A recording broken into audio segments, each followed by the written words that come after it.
Hoje vamos falar de um assunto que é muito importante e muito interessante, porque faz parte, inclusive, do nosso próprio aprendizado, do nosso próprio crescimento.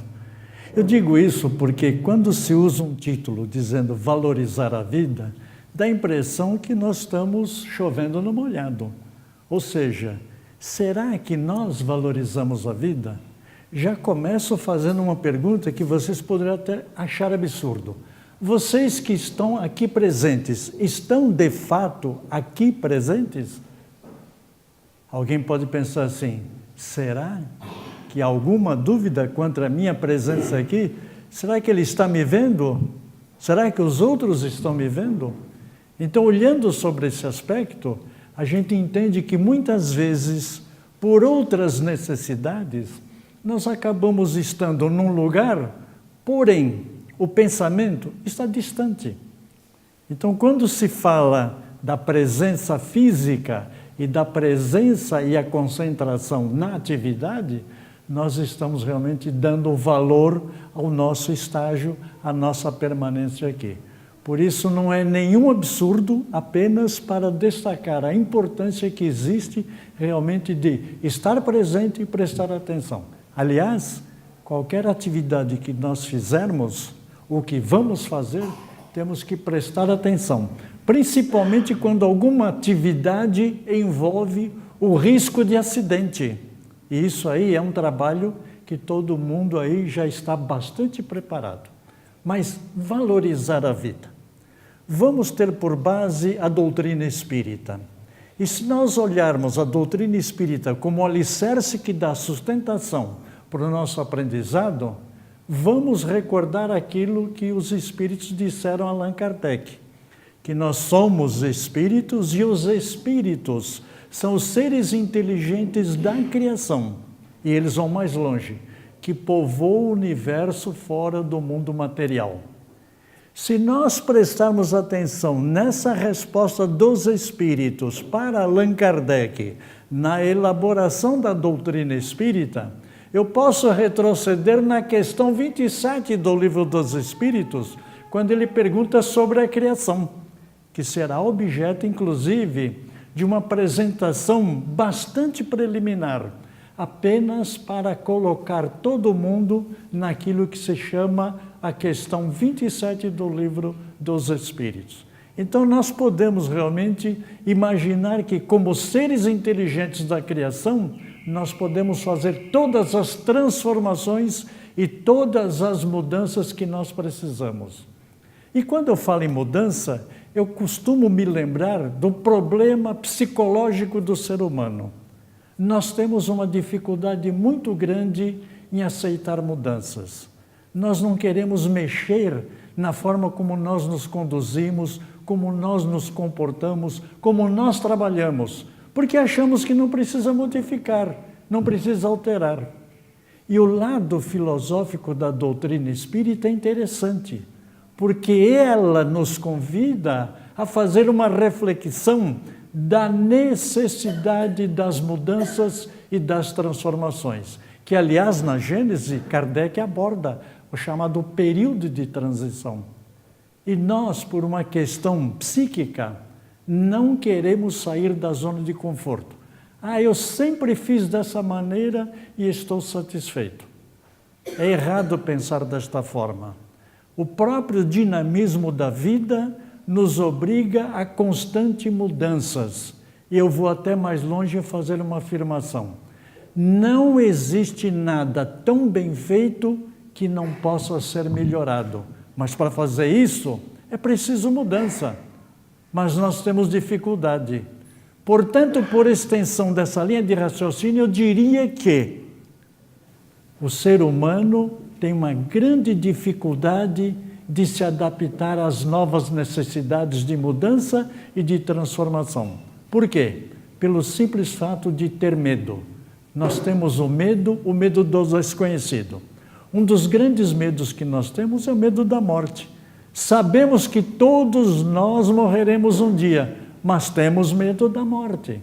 Agora, essas mudanças, essas transformações, elas vão ocorrer e ocorrerão, é claro, por a necessidade que nós temos, é claro, dessas mudanças, porque faz parte do crescimento do próprio aprendizado. Se nós olharmos para a questão da valorização da vida e por que valorizar a vida, eu não posso, como eu já disse inicialmente, deixar de levar em consideração pelo menos 5 livros das obras básicas.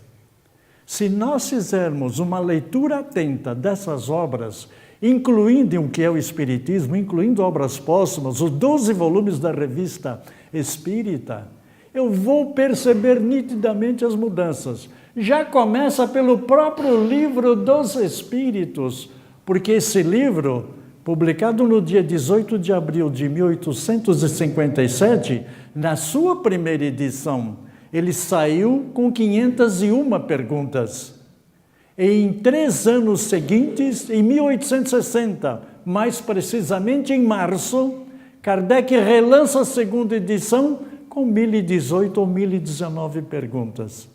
E aí fica, durante 3 anos já houve essa mudança, porque ele percebeu que ao avançar as suas entrevistas com os espíritos, ele acabou percebendo que era realmente interessante acompanhar o progresso, o próprio progresso da doutrina, que já nasce em 1857 e sofre a primeira mudança, a primeira transformação em 1860. Quando a gente diz isso para os frequentadores das casas espíritas, eles ficam admirados. Mas como? O livro já não saiu com 1018? Não. O livro sai inicialmente com uma certa quantidade, mas vai se adaptando. Qual é a conclusão disso tudo? A conclusão é que nós temos que levar, então, em consideração o dinamismo da doutrina. Ela não foi criada pronta e acabada, pelo contrário, ela está em constante mudança, ela está avançando. Então, esses chamados os 5 livros básicos envolvem, inclusive, Deus, que é o Pai Criador, conceito de imortalidade que não muda, de evolução, de reencarnação e comunicabilidade dos espíritos. Todos esses tópicos aqui, eles vão aparecer nas chamadas obras básicas. E, obviamente, nós vamos ter que avançar e até fazer algum comentário dentro de determinados pontos para entender por que é necessário valorizar a vida. O começo de tudo.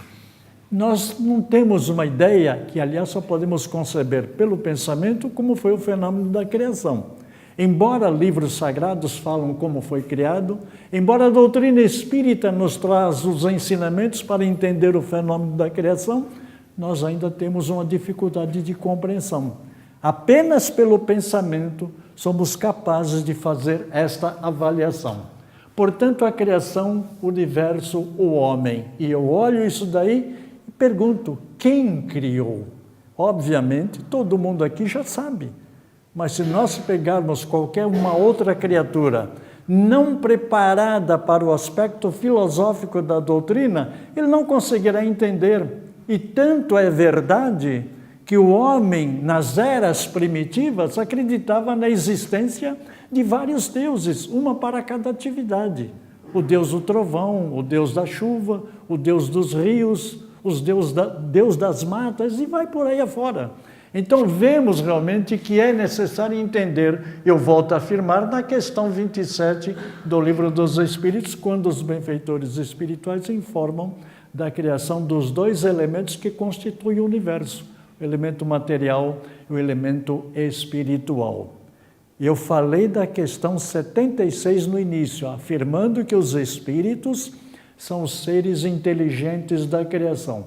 Isto aí é uma confirmação da questão 27, porque o espírito imortal criado por Deus sentia a necessidade de uma ferramenta que serviria para o seu aperfeiçoamento, para a sua evolução, que se chama matéria.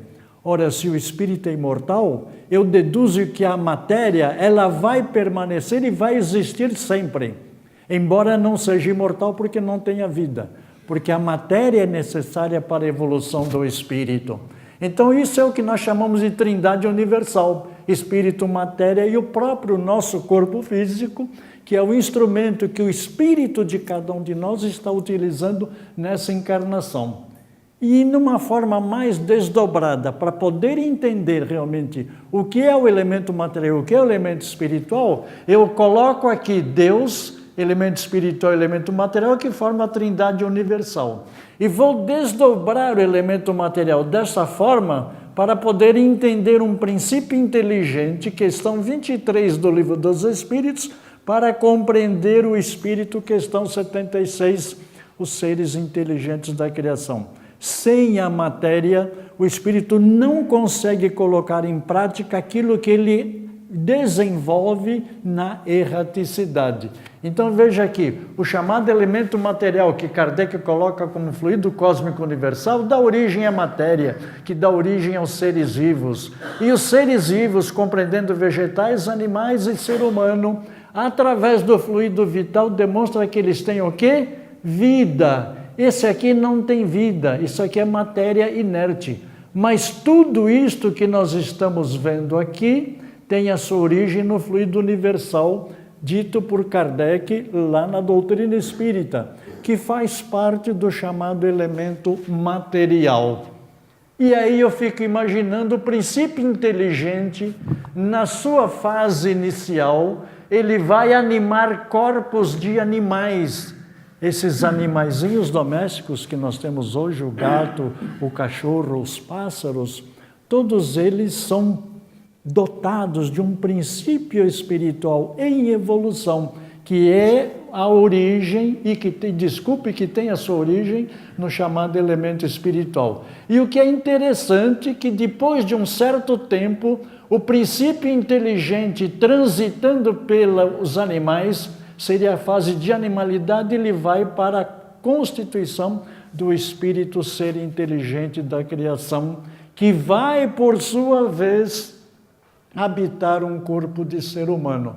Então, essa é a trajetória que nós aqui, espíritos encarnados, já fizemos em eras primitivas, desconhecemos o tempo transcorrido, mas que os espíritos trouxeram isso para nós como forma de informação, e hoje nós podemos dizer até como forma de conhecimento.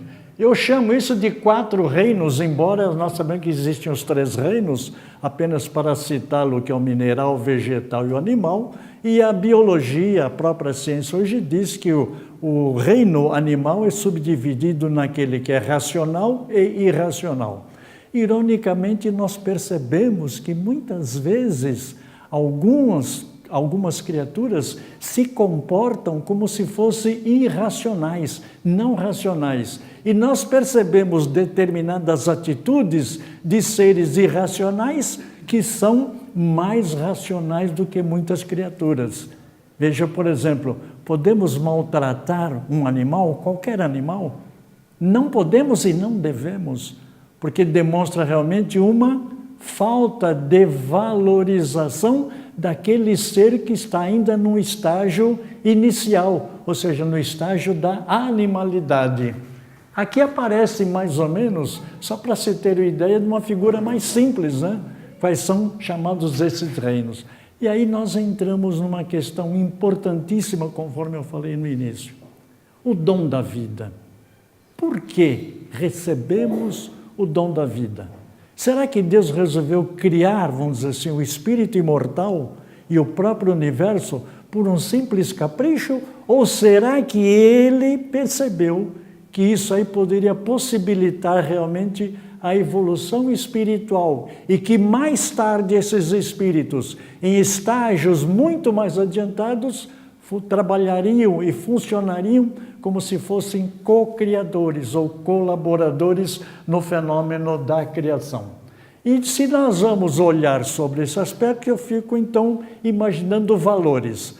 Quando eu falo em valor, mais ou menos fico pensando numa peça que custa caro, que tem muito valor monetário ou financeiro. Será que o valor, a palavra valor, tem esse mesmo significado na área filosófica? E é claro que não, muda-se completamente, porque valores nós podemos entender, e vamos perceber isso, que ele está fornecendo os elementos necessários para o chamado aprendizado. Porque valor em filosofia, conjunto de princípios ou normas, que é o que nós precisamos para poder evoluir. Precisamos dos valores materiais? Claro que sim, faz parte do elemento material. Precisamos de valores espirituais? Claro, porque nós precisamos desenvolver a moral, desenvolver a ética. Nós não vamos transitar de um estágio primitivo para um mais evoluído adiantado, sem que seja administrado, sem que seja trabalhado esses valores que a filosofia nos permite, inclusive, a compreender. No Livro dos Espíritos, na questão 880, Kardec pergunta esta daí. Qual é o primeiro, e eu inclusive até destaquei, veja, olha, destaquei, o primeiro de todos os direitos naturais do homem. Quando nós falamos em direito, pensamos ou não pensamos em deveres. Aliás, pensamos mais nos deveres dos outros em relação a nós do que os nossos deveres para com os outros. E nós ficamos, então, sendo cobradores simplesmente de direitos. E Kardec coloca, então, isso como direito natural do homem, é a resposta que eles nos deram. E que eles dizem assim, é o direito de viver. Amor à vida. Inclusive é tema de uma novela, né? Aliás, é uma novela, né? Amor à vida. Existe a vida sem amor? Ou a vida pode ser sublimada com a ausência do amor? E é claro que isso não vai acontecer, porque nós sabemos da necessidade do amor, que é a peça fundamental da própria doutrina de Jesus. Lembrando que aquele doutor da lei, quando se aproxima dele e pergunta qual é o maior mandamento, ele, Jesus de Nazaré, dá uma resposta: amar a Deus e amar ao próximo. E ele ainda complementa, nisso se resume toda a lei e os profetas. Ou seja, não existe evolução e não existe realmente progresso se não for praticada a chamada a lei do amor. E aí eles continuam na resposta: por isso ninguém tem o direito de atentar contra a vida do semelhante. Esse quadro de violência que nós estamos assistindo na atualidade é muito preocupante. É tão preocupante que vê-se e nota-se que não se está dando o devido respeito que a vida humana merece. Existem pessoas sendo assassinadas, homicídio, por causas mais fúteis que se possa imaginar, num total desrespeito a essa questão 880, que é o direito de viver. Ninguém tem o direito de tirar a vida de um semelhante. Valorizar a vida, por quê, onde e quando? 3 posições interessantes, né?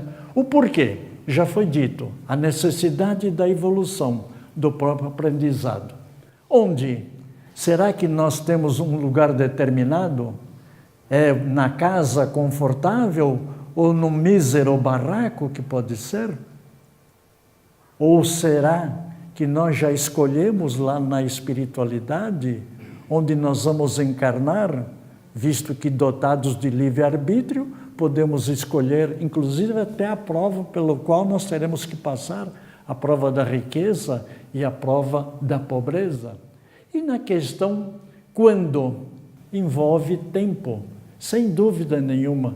Quanto tempo é necessário para processar esse procedimento que se chama valorização da vida? Eu teria então que começar da partida e finalmente chegar lá naquele ponto que é o final, partida e chegada. A vida se manifesta em 2 planos distintos, o físico e o material. Volto aos elementos criados por Deus, que é chamada Trindade Universal. Quando nós estamos na erraticidade no mundo espiritual e vamos reencarnar, nós temos uma partida do mundo espiritual e uma chegada no mundo físico. O contrário também é verdadeiro, porque nós partimos do mundo físico e chegamos de volta ao mundo espiritual.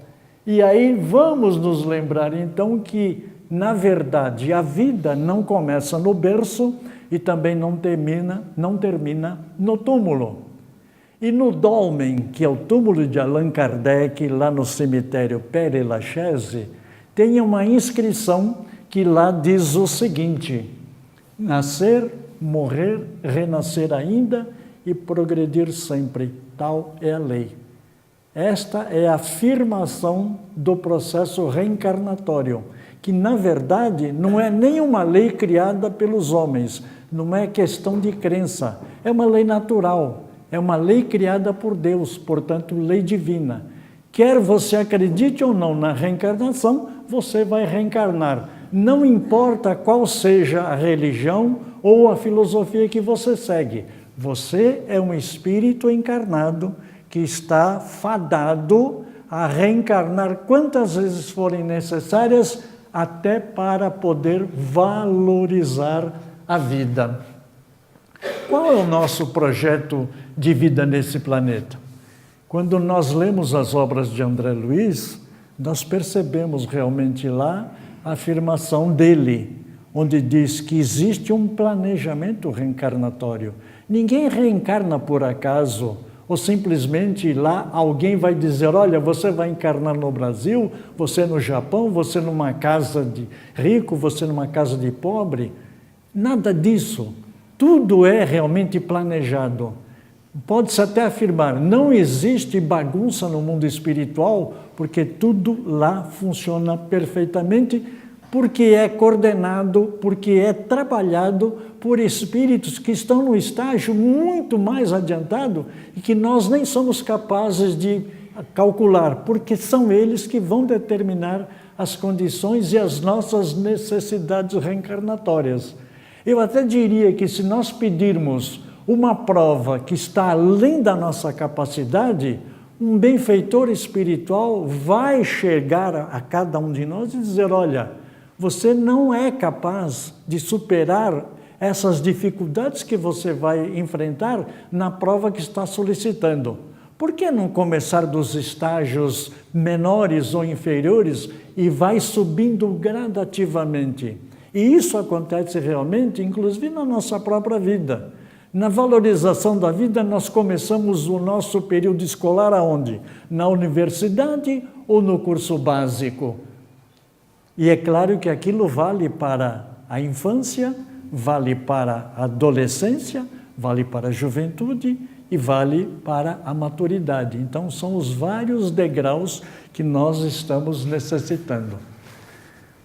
Na maioria das vezes, as pessoas dizem assim, quando eu morrer, o meu espírito vai para o céu. Eu falo isso porque ninguém aqui quer ir para o inferno, né? É claro, é brincadeira.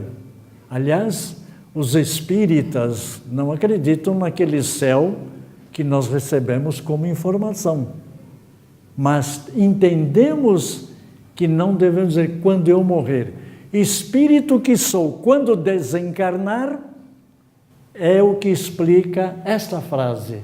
Você não é um ser humano que está tendo uma experiência espiritual. Você é um ser espiritual tendo uma vivência humana.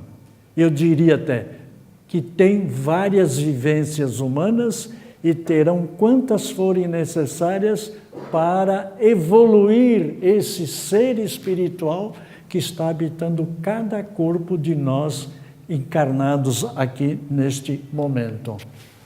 Espíritos são os seres inteligentes da criação, é a questão 76 do Livro dos Espíritos. Portanto, a valorização da vida está apoiada onde? Na evolução espiritual. E ela precisa de uma ferramenta que se chama a lei do amor. Por isso é que eu citei aquela resposta de Jesus para aquele doutor da lei. Sem a prática do amor, não se consegue realmente a evolução e o crescimento necessário. E é claro que muitos espíritos encarnados vieram aqui no planeta, continuam chegando no planeta, trazendo ensinamentos que servem para valorizar a vida. Martin Luther King, um protestante nos Estados Unidos, e que foi assassinado porque defendia uma causa da dignidade humana, ou seja, a própria valorização da vida. E ele afirmou que nós temos aprendido a voar como os pássaros, a nadar como os peixes, mas ainda não aprendemos a sensível arte de vivermos como irmãos. Nós nos tratamos como irmãos, mas não no sentido profundo que a palavra significa, porque não damos o devido valor ao outro, a criatura que convive conosco na própria sociedade. Um outro caso é o chamado da transformação.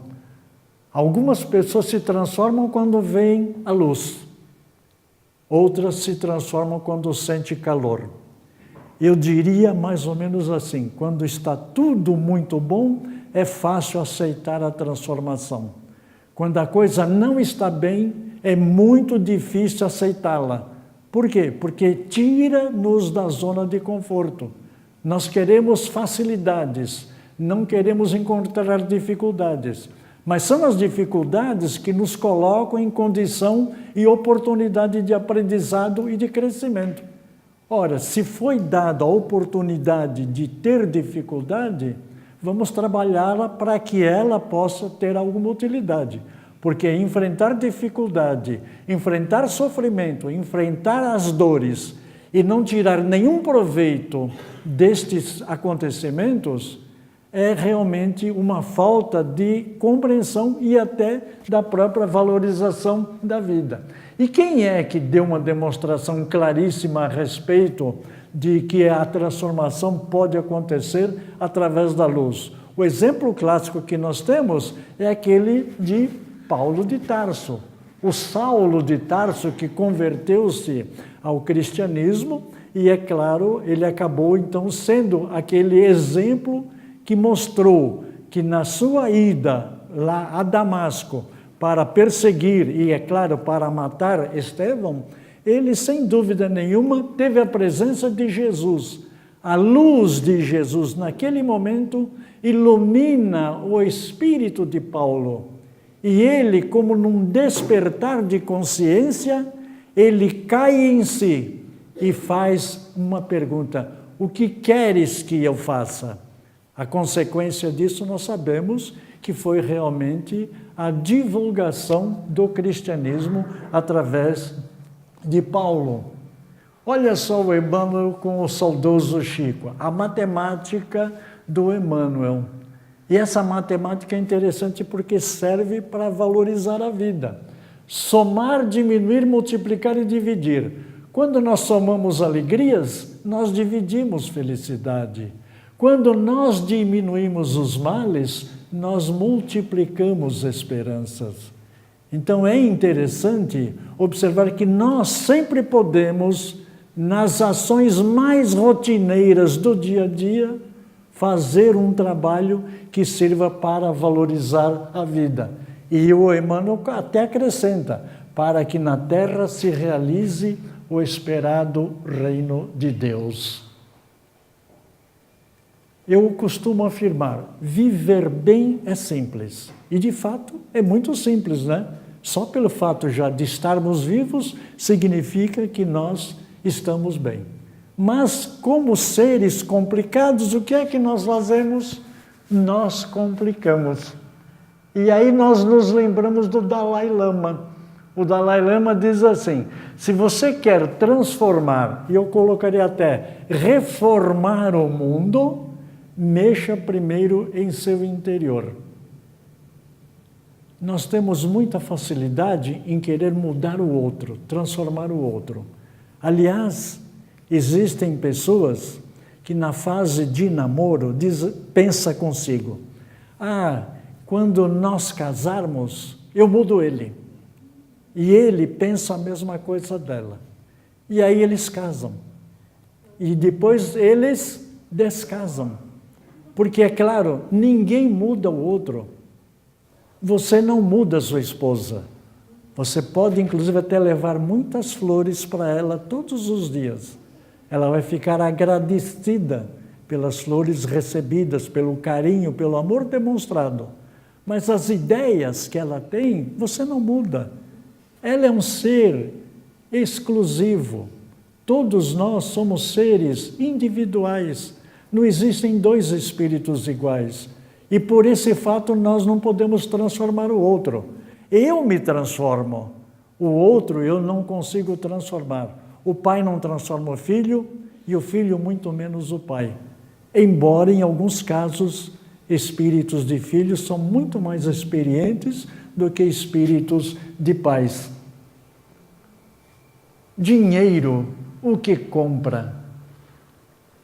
No dito popular, dinheiro traz a felicidade. Os mais atrevidos e ousados dizem assim, não, ele não traz, ele manda buscar. É engano pensar porque é um raciocínio que tem sofisma embutido. Não devemos olhar sobre esse aspecto, porque afinal de contas, quando olhamos o dinheiro e se pergunta, o dinheiro o que compra? Todo mundo vai responder, dinheiro compra tudo. Nem tudo. Por quê? O dinheiro compra uma casa? O dinheiro compra uma casa? Compra uma casa, 2 casas, 10 casas, 1 milhão de casas. O dinheiro compra. Mas será que o dinheiro compra um lar? O dinheiro compra um relógio, 2 relógios, milhares de relógios. Já falamos do tempo que nós precisamos.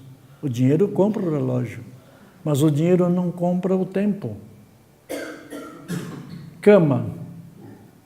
Que gostoso, né? Cair numa cama com colchão, né? Uma delícia, né? Principalmente quando se está com sono, né? O dinheiro compra uma cama? O dinheiro compra quantas camas você quiser. Mas a pergunta é essa. O dinheiro compra o sono? O sono tranquilo? Para sonhar com aqueles queridos amigos que já estão do outro lado da vida? E, finalmente, livros.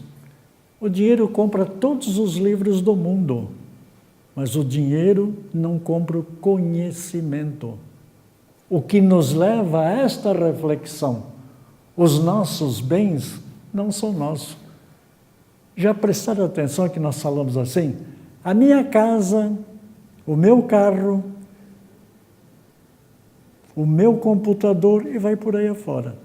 Tem uns que falam assim, a minha mulher, ele é tão autoritário que ele se considera proprietário da mulher. E tem mulheres que, o meu marido, o que comprova realmente que esse sentimento de posse é típico do ser humano, encarnado em homem ou encarnado como mulher. Porque o espírito, na sua essência, não tem sexo. O sexo vai surgir na organização biológica. Aí nós pensamos, o dinheiro faz homens ricos. Capítulo 16 do Evangelho segundo o Espiritismo, por isso eu coloquei esse livro também lá nas 5 obras básicas, mostrando que a valorização da vida, sem dúvida, passa realmente pelas obras da codificação. O dinheiro faz homens ricos, faz realmente. E olha, o dinheiro, né? Que nós falamos que faz homens ricos, não faz homens inteligentes, porque só o conhecimento é que faz homens inteligentes. E aí chega o terceiro fator que se chama humildade. Conhecimento faz homens inteligentes, humildade faz homens sábios. Nós colocamos aqui aquele que nós seguimos como o nosso mestre, aquele que trouxe os ensinamentos através do Evangelho para nos ensinar a valorizar a vida. E é tão importante compreender esse capítulo 16 do Evangelho, porque lá ele diz bem claro, nós precisamos do dinheiro, o dinheiro não pode ser desprezado. Eles vão mais longe, se o dinheiro fosse o mal, Deus não teria permitido a sua criação. Então o uso consciente e racional que se faz do dinheiro também valoriza a vida. O contrário é verdadeiro. Aquele que é egoísta, aquele que apenas pensa no dinheiro, ele não está aproveitando esta encarnação. Um outro pensamento do Dalai Lama que serve realmente para fortalecer a ideia da necessidade da valorização da vida. Perguntaram a ele o que te surpreendeu na humanidade. E ele deu essa resposta. O homem, porque perde a saúde para ganhar dinheiro e depois gasta dinheiro para recuperar a saúde. Pensando ansiosamente no futuro, vive como se não fosse morrer e morre como se nunca tivesse vivido. Perdeu tempo, ganhou dinheiro, gastou dinheiro. Vive pensando ansiosamente no futuro. Quantas pessoas ficam só pensando no futuro, amanhã, o ano que vem, a próxima década, e vai por aí afora. E se esquece que o mais importante é o presente, é viver agora. Porque se eu não viver agora, eu não consigo construir o meu futuro. Então fica aí essa recomendação do Dalai Lama, que aliás é confirmada lá pelo Kardec no Livro dos Espíritos, quando ele fala que no mundo espiritual existem espíritos que nem sabem que estão mortos. Eles agem e atuam como se fosse entre os vivos. E alguns ficam até aborrecidos que dizem assim, eu falo com todo mundo e ninguém me ouve, ninguém presta atenção, ninguém me responde. Então esses espíritos realmente, nesse estágio extremamente materializado, têm uma grande dificuldade de compreender o que seja a valorização da vida. E mesmo no capítulo 16 do Evangelho, temos a prova da riqueza e a prova da pobreza. Né? A vida não depende do que nos falta, mas do uso que fazemos do que temos. Às vezes estamos muito mais preocupados em conquistar alguma coisa a mais apenas para satisfazer a nossa vontade ou o nosso egoísmo. E muitas vezes nem necessitamos. Dou um exemplo clássico que todo mundo conhece. Quantos pés nós temos? 2. Eu preciso de quantos pares de sapato? Pelo menos um para cada dia, dizem os mais conformados. Mas tem gente que não tem nenhum par de sapato para colocar no pé. Mas tem gente que só quer ter pares de sapato, guardado, amontoado, e que talvez nem vai chegar a utilizá-los todos. Então, esse sentimento de posse material escraviza o espírito e impede realmente que ele alcance a sua evolução. Se não me engano, hoje, 15 de maio, comemora-se o Dia Mundial Internacional da Família. É isso mesmo? Gente, famílias no tempo. Eu estou colocando aqui preto e branco como se fosse antigamente, e depois colorido embaixo como se fosse na atualidade. Porque antigamente a gente tinha que fazer realmente uma postura para poder sair bem na fotografia. Né? Hoje não, hoje se tira as fotos, vamos dizer, quase que instantaneamente, e o que é interessante, quando não está bem, né, já fala assim, deleta.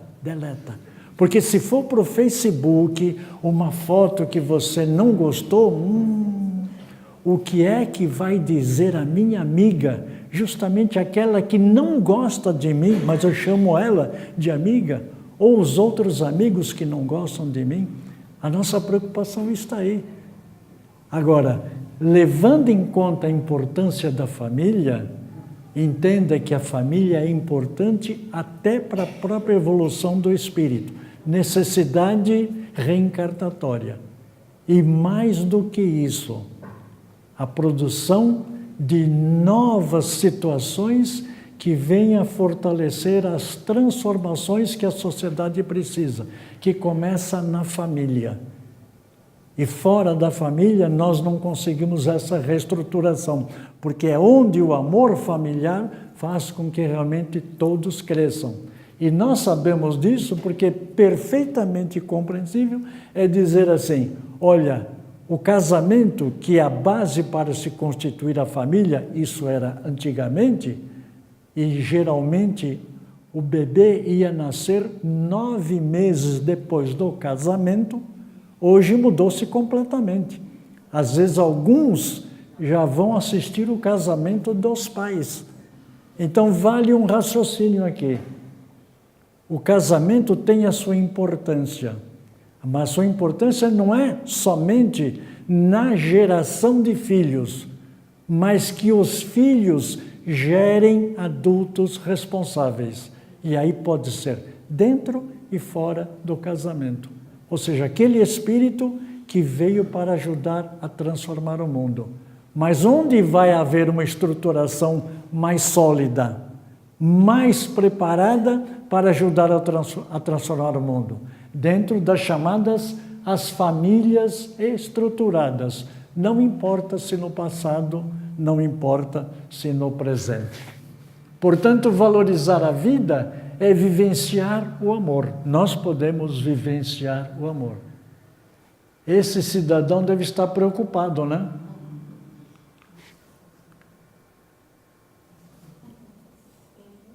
Cheguei agora. Será que ele está preocupado em valorizar a vida?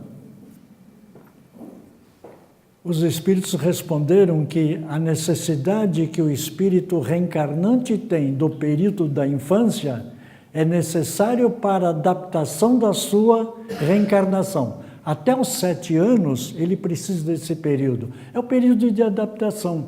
É quando realmente o espírito está mais senhor de si, no comando daquele corpo que está na sua fase infantil. E que ele precisa realmente desse período. Depois vem as outras fases.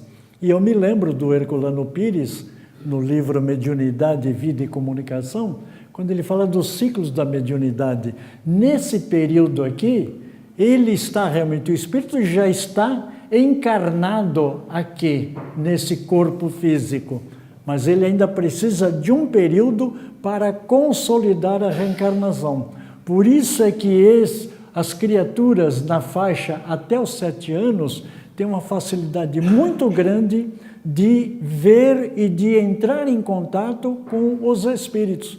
Alguns, inclusive, até dizem, olha, o meu amiguinho está aqui, né? Provando realmente que a consolidação ainda não está. E é claro que depois que consolidada, vai realmente se transformar naquela faculdade mediúnica que poderá acompanhar toda a existência desta encarnação.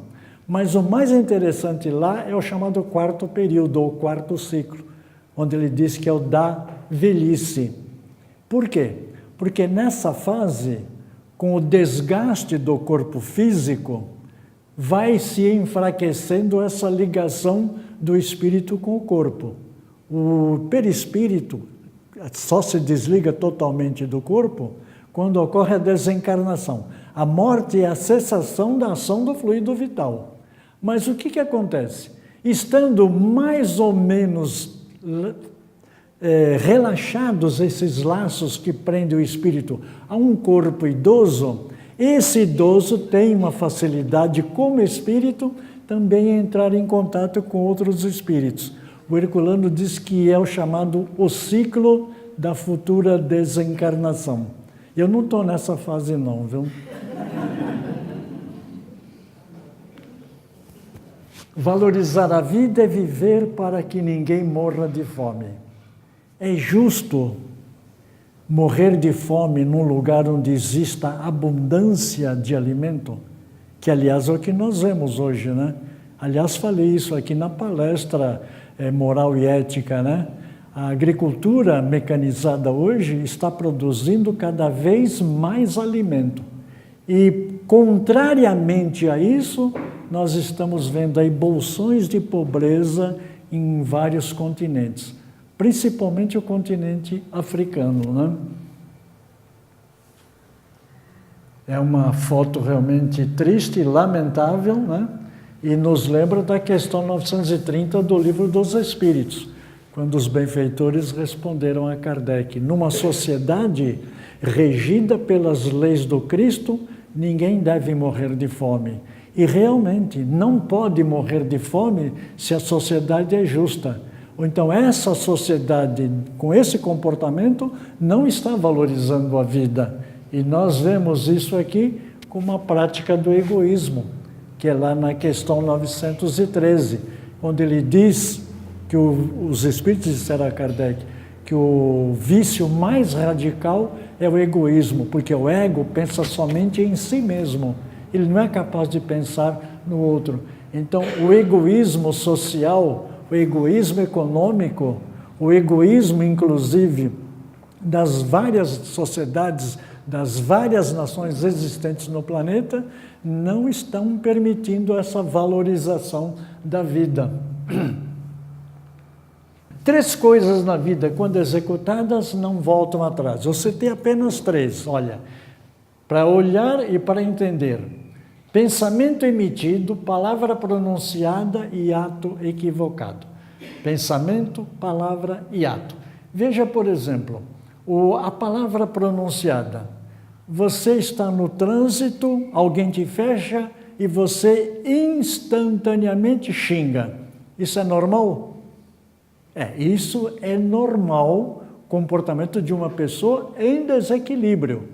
Ah, mas a maioria faz isso, porque a maioria está desequilibrada. Se a gente contasse até 10, não xingaria. Mas ninguém conta até 10. Aliás, não conta nem 1, né? Porque já se manifesta. E o pior é que quando essa palavra foi lançada, não adianta querer puxá-la de volta que não consegue. Mas a palavra, ela é pronunciada pelo pensamento emitido. Primeiro pensamos e depois nós falamos. Dá a impressão que, nesse caso que eu citei, a resposta é imediata sem pensar. Não, nós pensamos, mas não queremos pensar. E o ato equivocado é aquele que foi realmente ter xingado. O que acontece? É preciso pensar antes de agir. Pense antes de agir. E tem um pensamento que explica isso aí. Devido à nossa pressa, nós não pensamos como deveríamos pensar. Veja, por exemplo, 3% pensa, 7% pensa que pensa, e 90% pensa que não precisa pensar. É fácil. Se a gente seguisse aquele 3%, a gente não xingaria no trânsito, não brigaria com a família, não discutiria com os amigos, não criaria problemas na sociedade, porque nós temos as respostas que nós precisamos dentro de nós. Na questão 621 do Livro dos Espíritos, nós sabemos que a consciência está realmente inscrita à lei de Deus. E cada um de nós é uma consciência. Muita gente, na valorização da vida, anda iludido, está enganado. E o maior exemplo que a gente pode mostrar é isso. Se prestar atenção nisso aí, dá uma confusão. Eu até costumo brincar, né? O Tico está empurrando o Teco. É complicado. Olhar uma figura dessa, mas como pode ser? Só pode ser ilusão de ótica. E nós precisamos disso exatamente para poder fazer a reflexão. Um outro exemplo da ilusão de ótica. Muitas vezes os nossos olhos enganam, até porque valores, nós priorizamos ou damos mais valor tudo aquilo que nós percebemos pelo sentido físico. Ou seja, sentido físico o que é? Aquilo que nós vemos, aquilo que nós ouvimos, aquilo que nós sentimos como gosto, e o próprio tato. Nós vamos tocar para poder sentir. Então, olhando nesse aspecto aí, envolve a visão. Será que a visão pode nos iludir? Alguém sabe o que está escrito ali? Vocês estão afiados, hein? Olha lá. O pior cego é o que não quer ver. Não é o que não pode ver, é o que não quer ver, porque enxergar, todos nós enxergamos, mas o que é que nós enxergamos? Só o que nos interessa, o que não interessa nós descartamos. Os 3 Is, olha só, intolerância religiosa, isso valoriza a vida? Não importa qual seja a religião, não pode haver essa intolerância. Ignorância espiritual. Ainda existem criaturas que pensam que a vida termina no túmulo. E é os interesses mundanos, os exemplos daquele sentimento de posse. Eu quero, eu tenho razão. Isso tudo só serve para desvalorizar a vida. Eu coloquei 3 pessoas ali e digo, por que Gandhi, Madre Teresa, Irmã Dulce e outras anônimas lutaram e lutam por ideais superiores? Porque aqui não vai aparecer. Será que não poderíamos colocar aqui a nossa fotografia?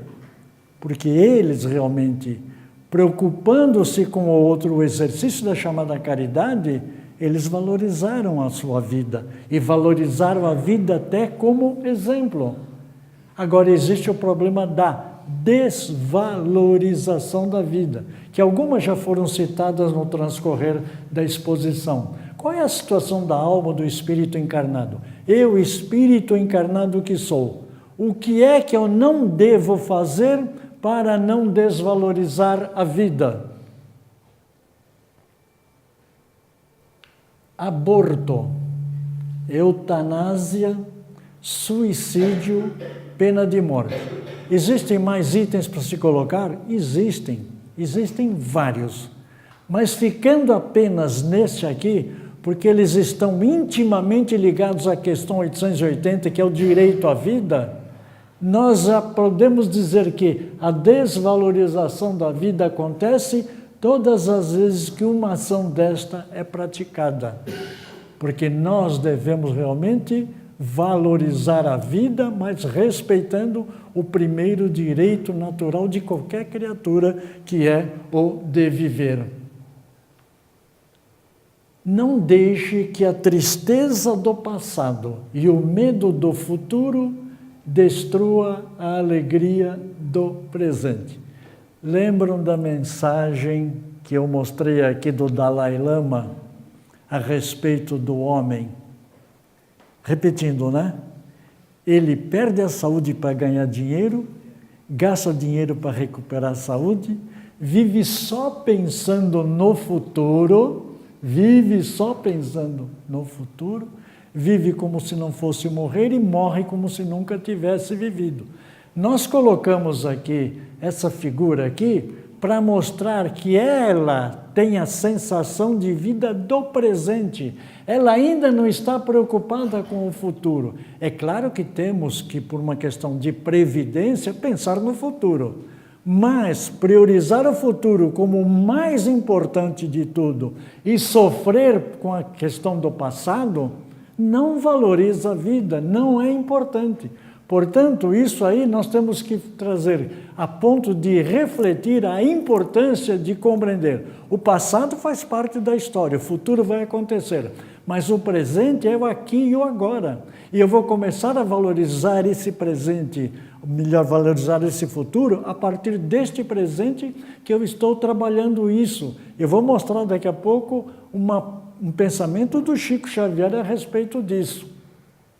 E olha, se a gente fixar os olhos nesses 4 pontinhos aqui, ó, fixe os seus olhos nesses 4 pontos durante 10 segundos, né?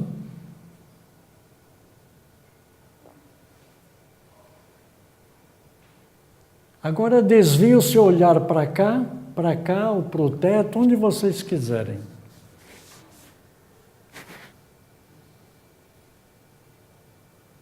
Vocês percebem que o cérebro trabalha realmente para transformar imagens, porque o que você está vendo é isto, mas quando você desvia o olhar, você vê lá o quê? O rosto de Jesus, né?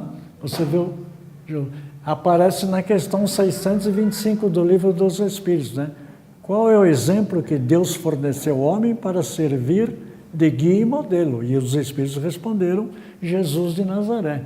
E ele mesmo afirmou, o reino de Deus está dentro de vós. O que é esse reino de Deus que ele quer dizer para nós? É a valorização da vida. Viver a vida é importante. Para valorizar a vida é interessante, não façamos da nossa vida um rascunho, porque poderá faltar tempo para passar a limpo. No Evangelho aparece a parábola do homem que fez uma grande colheita e construiu mais silos para armazenar. E alguém disse a ele: tolo, nessa noite virão buscar a sua alma. Ou seja, não adiantou nada ele, vamos dizer assim, valorizar aquilo que não tinha importância. Então, é necessário fazer tudo no devido tempo para evitar a chamada perda de tempo. Mas ainda dá tempo. E o Chico traz essa resposta para nós. Olha lá, embora ninguém possa voltar atrás para construir um novo começo, né? Qualquer um pode começar agora a fazer um novo fim. Em outras palavras, daqui para trás, tudo o que eu fiz faz parte da minha história. Daqui para frente, eu começo a construir. Então, eu preciso construir através do presente. 30 anos atrás, eu tinha uma ideia, um pensamento, uma forma de comportamento. Hoje, com o conhecimento adquirido, eu modifiquei. E serei melhor amanhã e depois, nos outros dias, nos próximos anos, em função desse acúmulo de conhecimento que nós estamos adquirindo. Portanto, concluindo, eles valorizaram a vida, mas não são só eles. O planeta tem mais de 7 bilhões de habitantes, mas nós colocamos alguns exemplos que é justamente para reforçar a importância de trabalhar em benefício do outro, conforme disse Jesus. Faça para o outro aquilo que você gostaria que o outro fizesse para você. Então, colocamos aqui pela ordem, no sentido horário, Bezerra de Menezes, Paulo de Tarso, Santo Agostinho, Anália Franco, Francisco de Assis, o patrono espiritual desta casa, Carbar Schutel, inclusive no livro que ele escreve, chama-se Parábolas e Ensinos de Jesus, ele coloca uma prece dedicada a Jesus. Ele diz assim: o tempo, esse grande iconoclasta que derrui monumentos e devasta metrópoles, que assiste à ação do camartelo do progresso, o suceder das gerações, a mais sublimada ciência que ao homem foi dado conhecer, não teve até agora nenhuma ação contra a sua doutrina sem mácula, ou seja, sem mancha. O tempo. Precisamos de tempo para valorizar a vida. Ainda precisamos, mas podemos valorizá-la. Maria de Nazaré, mãe de Jesus. Jesus, desnecessário falar a importância do seu ensinamento. O nosso codificador, Joana de Ângeles, e o saudoso Chico Xavier. Quantas pessoas poderíamos realmente colocar ali? Então fica para nós uma reflexão. Valorizar a vida existem várias maneiras. Se queremos adquirir mais conhecimento, é preciso fazer leitura. E olha, os livros são fonte de conhecimento e de ensinamento. Então, sempre que puder, leia um bom livro. Leia as obras da codificação. Mas é importante ler também obras fora da codificação, porque existem excelentes livros que ensinam a valorizar a vida. Portanto, para nós, para concluir, né? Pior do que não saber ler é saber e não ler. Vamos pensar nisso para valorizar a vida? Muito obrigado.